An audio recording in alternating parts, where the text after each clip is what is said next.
Welcome to The Big Picture. I'm Phil Arno. This week, we're going to talk with Mickey Kearns, our county clerk, about all things county and the services that the clerk's office renders. And it's going to be an interesting conversation because you may not know it, but the clerk's office is probably the leading office dealing with the public in Erie County. No other office deals with the public as much as the clerk.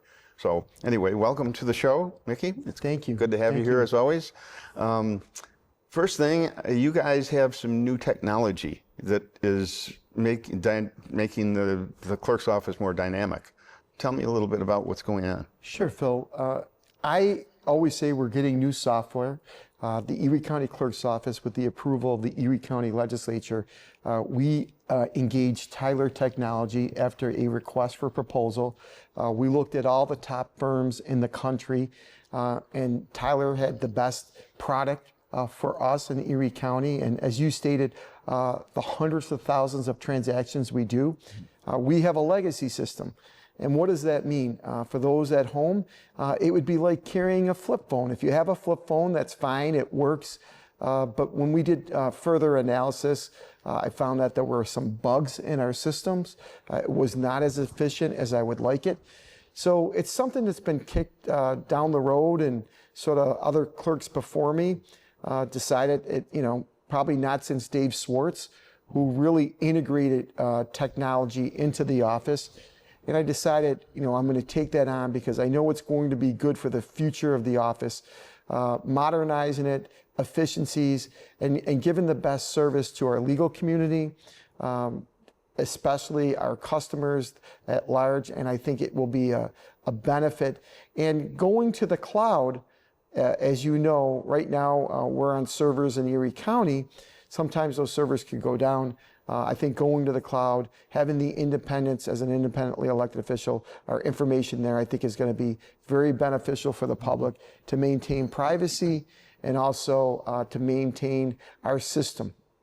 There's so much going on with technology today, and it's a never-ending thing. It's been a forever advancement. The technology just gets better and better. It gives benefits, as you say, to the people who deal with the clerk's office. Technology that you're using basically makes things more secure and move faster and more efficiently. As you stated, the Erie County Clerk's Office, we're the front-facing office of Erie County. If you think of the various departments, whether it's the DMV, even though we engage with New York State, but court records, pistol permit records, actions and proceedings where all our legal transactions, our registrar's office, it's an opportunity, it's a cutting edge technology where we're engaging with customers all the time. And this is going to be an opportunity to engage, and I guess the two words I always think of is engage and connect, right? When you think of technology, it's connecting people. In the clerk's office, we connect people with information, we provide services. And I think this new technology through Tyler Technologies is going to be able to do that. Now, we're in the process of conversion, meaning we have to train our staff. That's very cumbersome. They have to learn a new system. It's going to take over a year to do that. We're in the process of that. But I do feel confident. We've got an excellent staff. We've got a senior staff. We've gotten great support from the staff. And we're working for that conversion. We're still on our legacy system, and once we convert over next year, I think you'll see a big difference for the customer in Erie County. So once again, it's engaging and connecting the customer to better technology, and I'm very proud that I'm the first clerk to do that in quite some time. Well, like I said earlier, you deal with the public more than any other office in Erie County. For the people out there that might not be thinking of it or even aware of it, if you have a home, your title, to the home, your DMV services, your car titles and your driver's license and your real ID and various things, DMV, if you passports, you can help with passports. There's services that people may not necessarily realize go through the clerk's office. Tell me a little bit about some of the services that the clerk typically renders that people don't automatically associate. Sure. I think, Phil, what's really important is I don't think people know the importance of the county clerk's office. I'm considered also a state official. It's one of the only positions that's written into the New York State Constitution as it's a necessary position.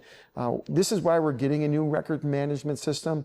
I have to maintain the records according to the New York State Constitution. I'm the keeper of the records. So when you think of that, it's so important, a keeper of the records, maintaining records. That's a prime thing that we do for the customer, whether, as you stated, legal records. If someone goes through a divorce or a matrimonial action, we have copies of those, right? We maintain them as actions and proceedings. We handle liens. We work with municipalities, other municipalities, to help them through many of their legal actions. We work with, as clerk of the courts, Supreme Court. We handle all of the filings on behalf of Supreme Court. There's a new district judge, a chief judge, Judge Martocci, who I work very closely with. Her father's a pretty famous guy who I worked when I was a junior guy working at my first little job at a law firm. Sal Martocci, very prominent person, but she is great. She's going to be doing that, and we have to work very closely with the courts. In addition to that, as you stated, we handle all the pistol permit applications. So when you commence a pistol permit application, we partner with the sheriff who does the investigations, and of course the licensing officer, Judge Bowler. So all of these things come in, and finally, if you're purchasing any type of land transfer, we handle at our actions and proceedings down in registrar's office, where those transactions, we maintain that. We generate mortgage tax on behalf of the state of New York. So not only are we working on behalf of the local municipalities, we've got a strong partnership with New York State, and we accept those taxes and we pass them through to all of the municipalities throughout Erie County. It's called basic tax through the mortgage tax. So it's a very, very important office. It's a complicated office. I've been doing this job for 9 years now. I learn something new every day. But once again, you need competent leadership. You need a competent staff. And you need to be transparent, and I think we've been able to accomplish all those things. Well, there's almost 1 million people in Erie County, and that's a lot of transactions. When you think about the DMV, when you think about property transactions, when you think about court transactions, that's an enormous amount of activity that one office is responsible for. It's got to be almost overwhelming without the proper computer technology to be able to keep track of everything. That's got to be. Phil, when I first started this job, I came into the clerk's office and we've modernized all of our facilities. Probably one more to go. We're going to probably have one more to go, and all of them will be modernized. And I'm very proud of that. Something I think the taxpayers should be proud of, and I've been on this show talking about the Real ID. And New York State, the federal government, in order to fly locally after 9/11, you would need to be Real ID compliant. And recently, New York State released their numbers, and Erie County was number one. We had the number one compliancy in New York State, nearly 61%. Niagara County, my good friend Joe, who's the Niagara County clerk, they had the same percentage, 61%. But the number of Real ID transactions, nearly over 600,000 people are Real ID compliant. Nearly 11% more than any other county. So what does that mean? It means it's a lot of hard work making sure that all of that happens.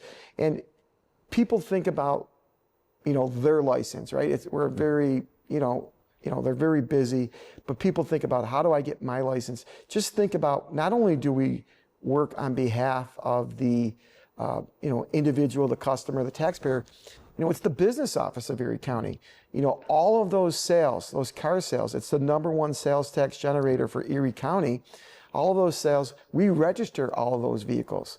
We do over 72,000 registrations. So when you go buy a car, you may get a temporary registration. Then it comes to the clerk's office. When I became clerk, it took about 35 to 40 days to get those turned around. And there were some local dealerships that they weren't even using Erie County. We won them all back, and they're doing those transactions in a week. So, I hate to say it. I know there's a new show coming out. I don't want to promote it. The DMV, when you look at the old DMV, and, it was disorganized, possibly, lots of stuff going on. I remember my first week going in there, people yelling and screaming. Now you go in, it's a nice, pleasant experience. You make an appointment. We have all new chairs there, hospital grade chairs. We've modernized it. It's a pleasant experience. And I think I'm very proud of that. It's one of my legacies in government of, we have to look at government a different way. And just because there's an obstacle or problem or something's been done the same way all of those years, it doesn't mean you can't change it. And we're proof point of that. Someone could probably write a thesis on what we've done at our DMVs. Well, and I'm not being paid to say this. I remember, I'm old enough to remember when you had to go to the DMV, it was handy to bring an overnight bag.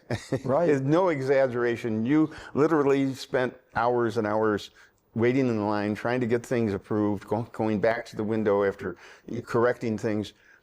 Lately, in the past years, I haven't, with no exaggeration, I haven't spent more than 15 minutes in a DMV office in years.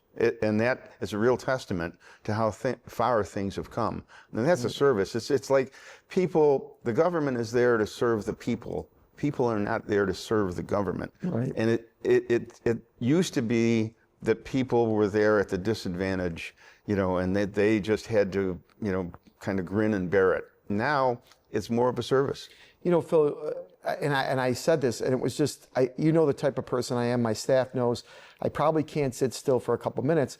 We came up with the clerk on the go, and I wanted to be on the go. I always thought we should bring government closer to the people, and the DMV is an interesting thing. We have really, our staff is really, we've got some really good people. They understand how to handle customers. And you have to look at a problem and an issue in a different way. As you stated, there's nowhere else to go. You have a captive audience, but it doesn't mean that it has to be an unpleasant experience. You're sitting down in an old chair. Thousands of people have sat in that chair. We got nice hospital grade chairs. You can wipe them down. So that at the end of the night, you're coming in the morning. The appointment system. We brought technology in there to control the flow. When you think about it, we were #1 in the state of New York. And other parts of the states, they're still struggling. Now, I'm not saying that we're perfect, that something couldn't happen, but I'm pretty proud of our staff. I'm pretty proud of our executive team. I'm pretty proud of what we've been able to do with the DMV. And you know what? It's just scratching the surface. What could we do to change and modernize government and to improve it, to reinvent it for everyone? Because as you stated, government is there to serve the people, not vice versa. And people would come in, and I just tell this quick story. I remember I was out at one of our locations, and manager grabs me. I was there walking through and said, "Oh, there's a woman who wants to talk to you. She only wants to talk to you." And I asked her what her issue was, and she got dropped off by her husband. She thought she was going to be there reading for a couple hours. She brought a book, and she was mad that she was done in 10 minutes. And I said, "Well, you could stay here. We're not going to kick you out." And she said, "No, I have to now see my husband after 10, 15 minutes." So she was going to have a little peace and quiet. But, maybe you should open up a little concession stands for the people. I know. Early. People are complaining that we're getting them out too fast. So, but I'm proud of that. And like I said, I remember the first week as clerk, and we really had to put our thinking caps on. We listen to the public. We take surveys. And every criticism, I want those surveys, good and bad. We get 90% good, but if someone has a problem, I want to know about it. A complaint to me is a thank you. I am the only elected official that wants the complaints and the problems. Okay, well, listen, we're out of time for this segment. We're going to be back shortly. We're going to talk a little bit more about county budget and things that are going on with the county executive and various other things, general topics. Stay tuned.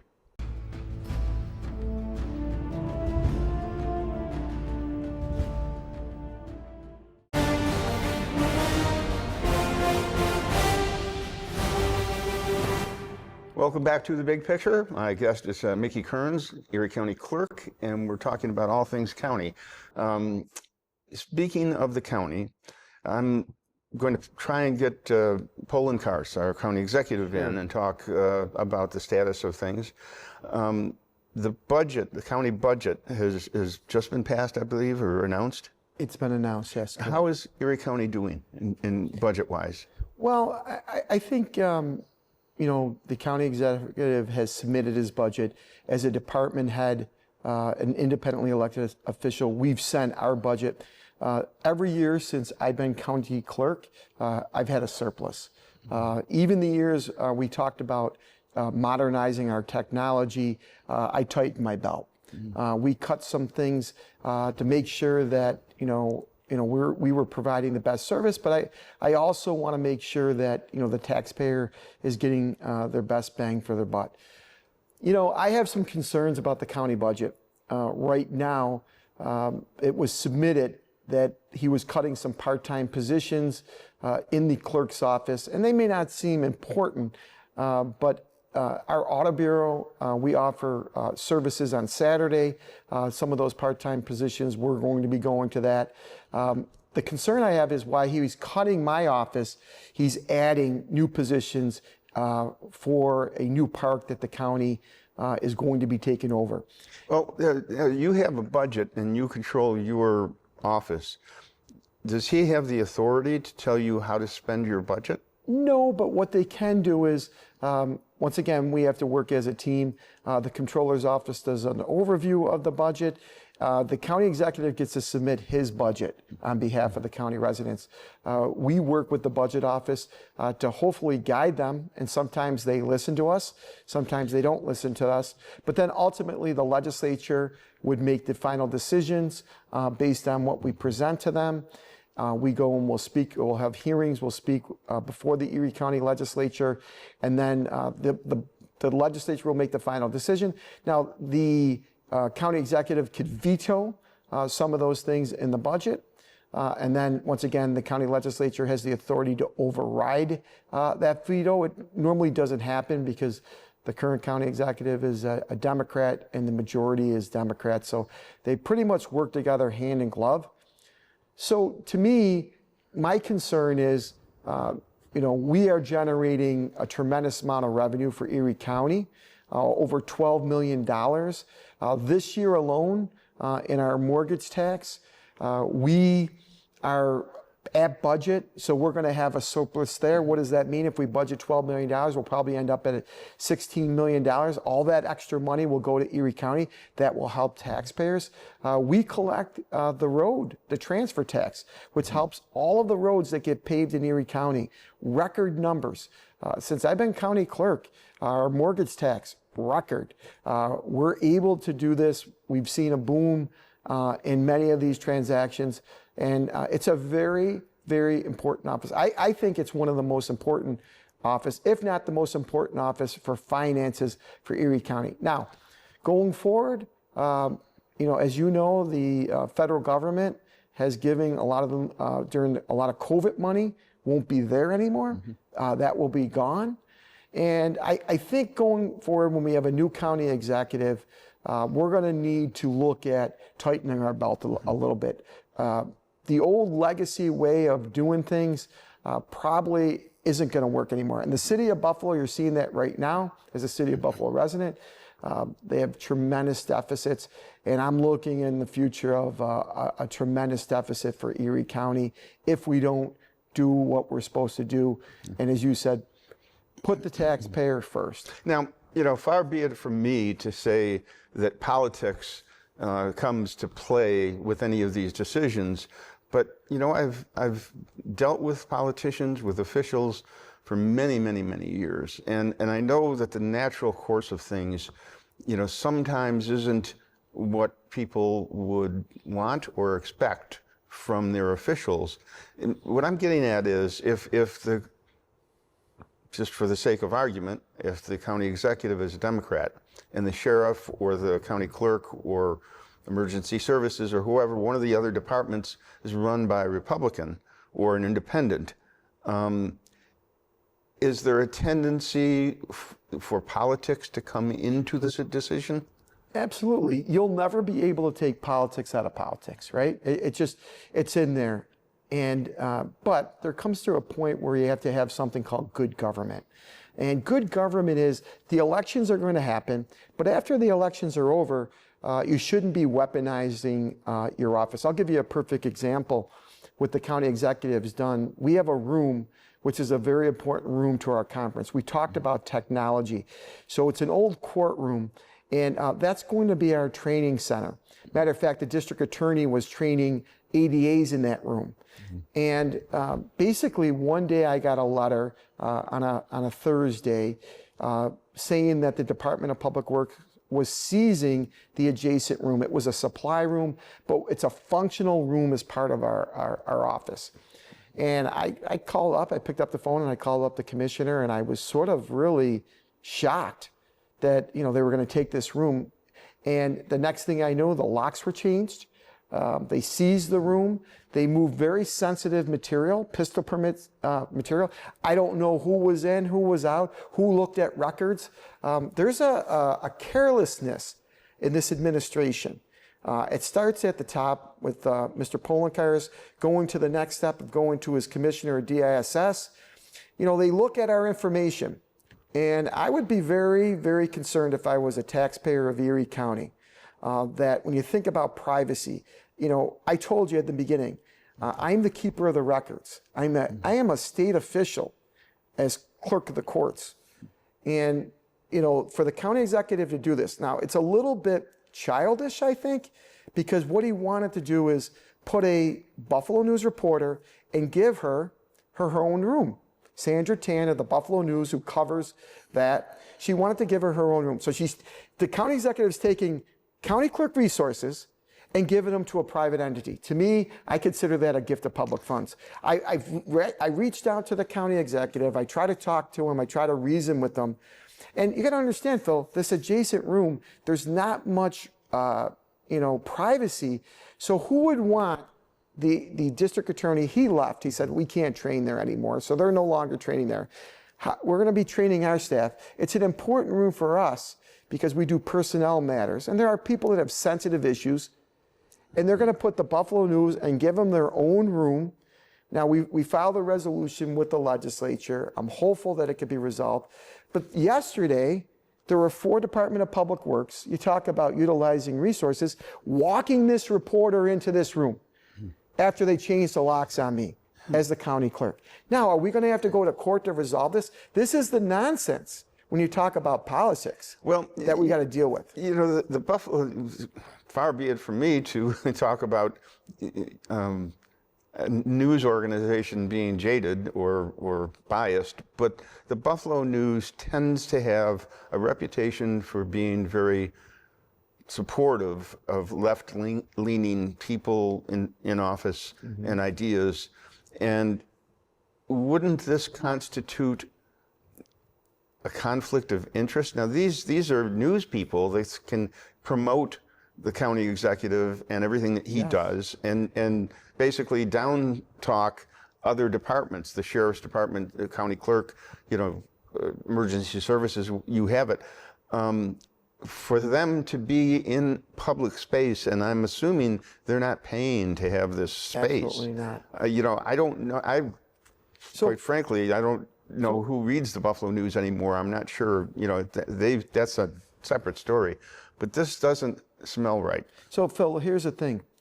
There was a law that was passed in 1987, a local law, and it gave the authority to the county clerk to license space. surplus space. So we work with the title companies. It makes sense, right? They don't want to carry all their stuff down. We give them a cubicle. They give them some space. They're close to the records. They can work down there instead of them running back and forth to their offices, driving back and forth, paying for parking. So I have the authority to license surplus space. So we pointed that out. Why should a private entity like the Buffalo News? We spoke before the legislature, and some of the legislators, well, no, it's going to be a media room. Did you get a call? No, not where you could have not. access? Did you get a key? So we have a private person who has a key to this space that I used to have a key to, that we had our key supplies in there, we had files in there. They just moved them. Now we lost our conference room. It doesn't seem like a big thing, but in the workflow of things, it is a big thing. And to me, that's when politics gets in the way. Well, we've only got a minute left in this show, so we're not going to resolve it here. But when Poland Cars comes on, I will certainly ask him about this. This does not seem to be, because it's a news media outlet, specifically, that's even worse than any other private company that he can give it to. So when he comes on, I want to make sure, I'll forward you all the information. I got a correspondence from him, and he says in a letter drafted to me that we have an obligation to the Buffalo News. So once again, we're trying to do the people's work. We're trying to do the people's work. We're doing it, but it's something that has to be resolved. Okay. Well, I'll welcome Mark Poland Cars to the show. I don't normally attack my guests. We have differences of opinion, and I try to be fair with everyone, and I will be fair with Mark as well. I look forward to him coming on, and we'll talk about it. We'll see where this goes. I think it would be interesting.